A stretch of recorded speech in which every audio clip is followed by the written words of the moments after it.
buenas noches, ¿cómo les va? Empezamos una nueva emisión de Los Siete Locos y nada menos que el 9 de julio. Nos ha tocado el programa el 9 de julio y desde acá vamos a dedicar el programa íntegro a la celebración por los 200 años de la independencia. Estuvimos en Tucumán esta semana, se inauguró una muestra muy importante del Museo Nacional de Bellas Artes, 200 años de arte argentino, en el Museo Timoteo Navarro de la ciudad de Tucumán. Allá grabamos. Ha ido obra importantísima, que está acá en los depósitos en Bellas Artes, pero obra de primer nivel, y se ha trasladado en Tucumán para los actos del día de hoy, y bueno, va a quedar por supuesto unos meses, y después va a ser una muestra itinerante que va a ir a distintas ciudades del país. Estuvimos también en la Casa de Tucumán, estábamos muy ilusionados por ver el nuevo guión curatorial del museo, etcétera, pero estaba en refacciones para hoy justamente, para el acto de hoy, así que pudimos grabar, pero con algunos contratiempos en Tucumán, por las obras, etcétera. Pero bueno, quisimos mostrarla y vamos a ver esa nota. Tenemos mucho material, invitados en piso y las notas que hicimos en Tucumán. Ahí vamos con la Casa Histórica.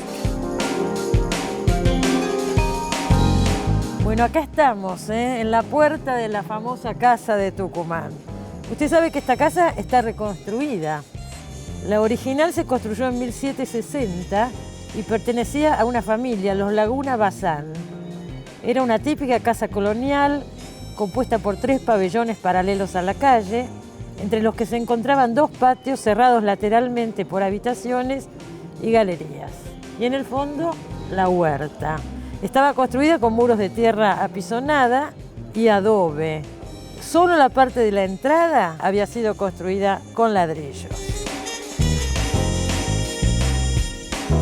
Después de la batalla de Tucumán, en 1812, el ejército estuvo acuartelado en la ciudad y sus alrededores en 2 oportunidades, y la casa fue utilizada como cuartel, por lo que la familia ya no vivía acá. En 1815 la alquiló el Estado para instalar la aduana, las cajas generales y el almacén de guerra.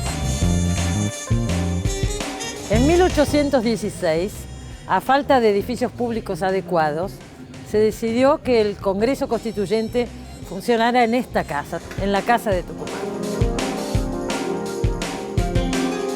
El gobierno mandó fabricar muebles, mesas, sillas, candelabros y todo lo necesario para el funcionamiento de la casa. Para ello se efectuaron algunas reformas. Fundamentalmente se pintó el frente de blanco con la puerta y las ventanas en azul, replicando los colores de la patria.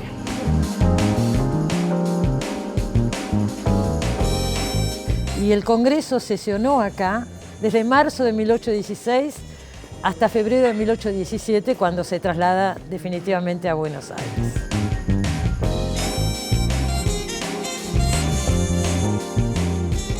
En 1904 finalmente se demolió el edificio, la totalidad del edificio de la Casa de Tucumán. Se demolió y solo se conservó este salón en el que estamos ahora. Que además este salón, de acuerdo a los planos primitivos, cuando pertenecía a la familia que vivía acá, eran 2 habitaciones. Para que sesionara el Congreso de Tucumán se tiró una pared abajo y se hizo este gran salón. Bueno, se lo conservó dentro de un gran pabellón llamado templete con techo de vidrio. Es lo único que se mantiene original de la casa, el resto está reconstituido. Donaciones del Estado y de particulares van a dotar a esta casa de un variado patrimonio integrado por mobiliario, cuadros, vajilla, armas y diversas piezas que abarcan cronológicamente los siglos XVIII y XIX. De las más de 650 piezas que tiene la colección del museo, solo más o menos 50 están relacionadas directamente con el Congreso de Tucumán.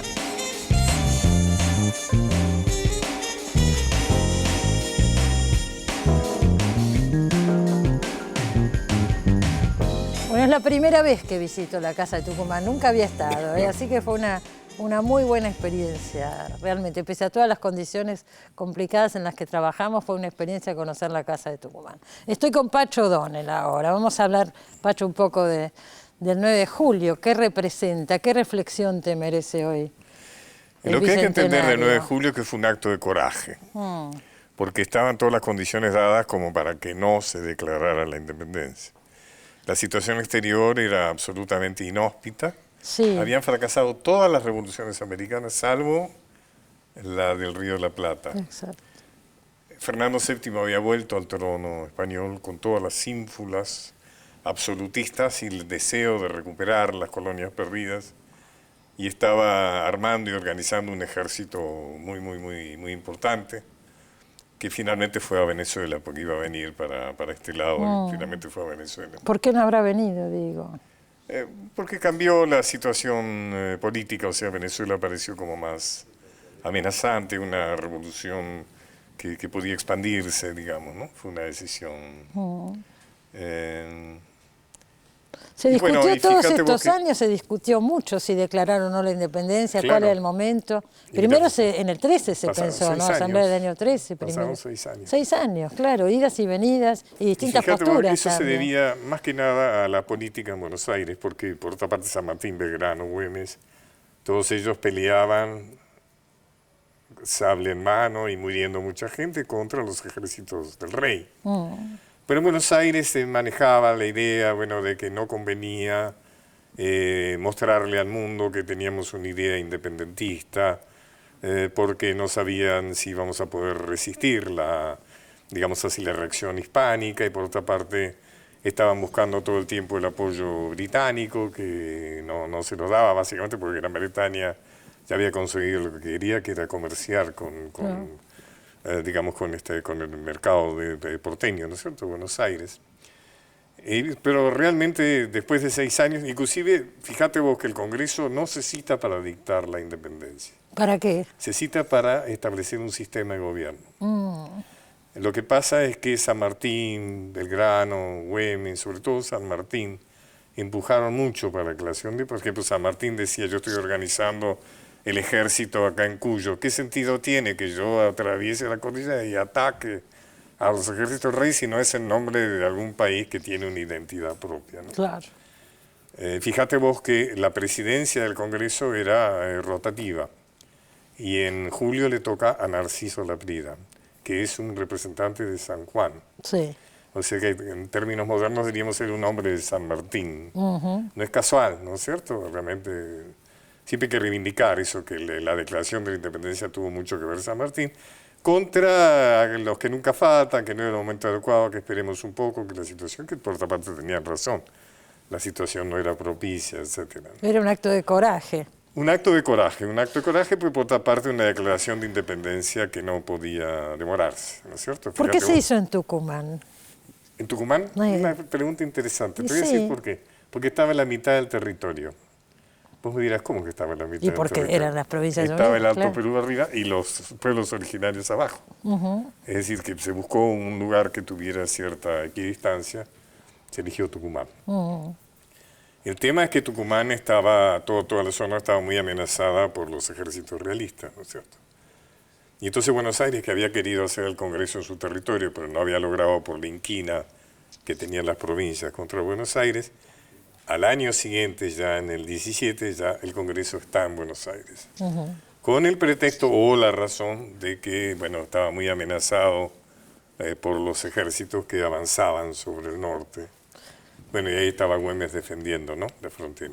Más allá de declarar la independencia, ¿había un modelo de país en ese momento o había distintas opiniones? No. Sobre el sistema republicano también se hablaba de una monarquía, se hablaba de un... La opinión prevalente absolutamente era de una monarquía constitucional. Claro. Prácticamente no se tocó el tema republicano, hubo alguno, digamos, creo que fue Moldes, que habló del tema, pero en todo caso lo que se debatía era quién tenía que ser el monarca, ¿no? Ahí es donde aparece Belgrano proponiendo al Inca, ¿no?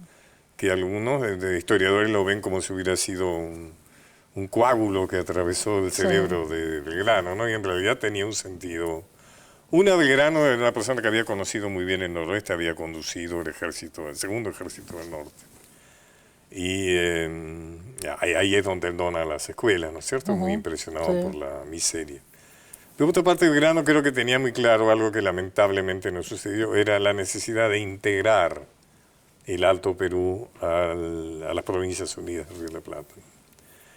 Finalmente, por la, diríamos, ignorancia o desentendimiento de los gobiernos unitarios, sobre todo de Rivadavia, se perdió el Alto Perú, porque en realidad en Buenos Aires estaban mucho más interesados en mirar al otro lado del mar que hacia arriba. Por supuesto. Fíjate vos que ahí perdimos el hecho de ser bioceánicos, porque si no hubiéramos perdido el Alto Perú seríamos un país Teníamos bioceánico. salida a los dos A los dos océanos, claro, porque Exacto. la salida que tuvo Bolivia y que después Chile se la quitó, ¿no? Claro.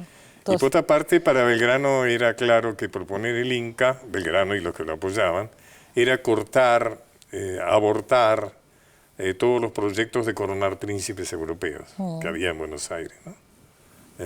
Hubo el Luis Felipe de Orleans, estuvo el hermano menor del rey Fernando, en fin, hubo varios proyectos de coronar príncipes europeos. Claro, dentro de todo era alguien de acá. Es decir, bueno, si vamos a coronar algún rey, algún soberano, que sea de la casa de los Inca, ¿no? ¿Qué te produce a vos el 9 de julio, este bicentenario? Vos sabés que yo tengo una glándula patriota muy desarrollada, además siento que tengo un sentido nacionalista en el buen sentido. Uno cuando dice nacionalista tiene que estar aclarando después, ¿no? Pero digamos, para mí es un motivo muy emocionante, muy emocionante. Además las grandes figuras que se juntaron, las grandes figuras, además fíjate vos, la convicción que tenían, ¿no? La idea tan clara de lo que se proponían, ¿no es cierto? Los debates son de muy alto nivel, tenía con el gran sacrificio de trasladarse hasta Tucumán, ¿no es cierto? Que en esa época era en galera, y ¿no? 2 meses, 3 meses por lo menos. 2 o 3 meses. De Buenos Aires. Oye, hay que pensar en esas cosas, sí. Totalmente. Y bueno, creo que las conclusiones fueron... Vos sabés que yo hablo también de la independencia de 1815. Vos sacaste un libro el año pasado. ¿Sabes? Sí, claro. Sí. Fíjate vos que hay que aclarar, eso hay que tenerlo en cuenta, porque no va en contra del Congreso de Tucumán, sino que es el Congreso de los Pueblos Libres, es decir, de las provincias federales. Es muy importante, a ese Congreso en Concepción de Uruguay, en Entre Ríos, van la Banda Oriental, Misiones, Entre Ríos, Corrientes, Santa Fe, y Córdoba envía una delegación a los 2 congresos. Sí.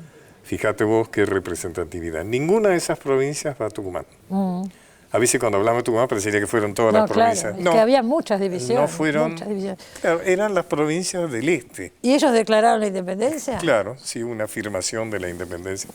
Bajo la tutela de Artigas, ¿no es cierto? Artigas era el jefe de los pueblos libres, como se llamaban las provincias federales. Más bien refirmaron la independencia, porque para Artigas y para los suyos, el 25 de mayo se hizo para independizarse de España. O sea, ellos no tenían esos juegos especulativos de que en realidad no conviene decir que queremos independizar. O sea que más bien ahí se refirmó, digamos, el hecho. Vinieron las otras provincias. Se refirmó el 25 de mayo. ¿Perdón? Se refirmó el 25 de mayo ahí, de claro, 1810. Absolutamente. Claro. Por eso es que cuando Artigas y los suyos escriben las instrucciones para la Asamblea del año 13, la primera condición que pone es la declaración de la independencia. Ellos están absolutamente convencidos de que hay que declarar, que ya había sido declarada. Pero esto no va en contra para nada del Congreso de Tucumán. Son 2 congresos complementarios, uno de las provincias andinas y otro de las provincias litorales. Responden a una pulsión independentista que evidentemente ha ido creciendo a medida que pasaban los años desde el 25 de mayo de 1810. Es un tema inagotable, ¿no es cierto? Y es inagotable, y no sé si uno festeja y no sé si conoce tanto, todos conocemos tanto los pormenores, lo difícil que fue. Es difícil, además, mientras nos saquen los próceres de los billetes, peor. Yo lo prefiero a San Martín y lo a la ¿Preferís ballena, que estén los próceres? ¿Preferís que estén los próceres? Y sí, realmente. Además, teníamos un procerato pluralista, era interesante, porque estaba Sarmiento y estaba Rosas.